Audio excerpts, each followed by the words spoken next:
ఎక్కడి నుంచి వస్తున్నారు సార్? శివాలయంలో హరికథలు చెప్తున్నారంటే వెళ్ళి అదంత ఇంట్రెస్టింగ్ గా లేదని పక్క థియేటర్లో ప్రేమించుకున్నారు ఆ సినిమాకి వెళ్ళాను. వాడు రా అని పిలిస్తే సిగ్గు లేకుండా వెళ్ళిపోవడమేనా? అక్కడేమో మీ నాన్న కంప్యూటర్ నేర్పించాలి, మా వాడిని ఫారెన్ పంపించాలి అంటుంటాడు. నువ్వు ఇక్కడ ప్రేమించుకుందాంరా, పారిపోదాంరా ఇలాంటి సినిమాలు చూస్తూ ఉంటూ. ఇంతకీ ఏమొచ్చు మనకి? ఈతొచ్చు సార్. ఆ?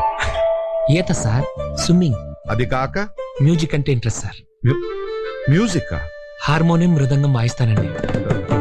ఇక్కడి గాని తెచ్చావా? లేదు సార్. థ్యాంక్స్. ఇంకా ఆ, బొమ్మలేస్తానండి.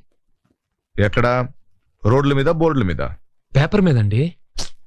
బ్రతకడానికి ఏం వచ్చు అని అడుగుతున్నాను. బిఏ చేశానండి. ఎన్నేళ్ళు? ఆ, ఆ, అది ఓ, త్వరగానే అయిపోయిందే. లాస్ట్ ఇయర్ కష్టపడి చదివానండి. సరే.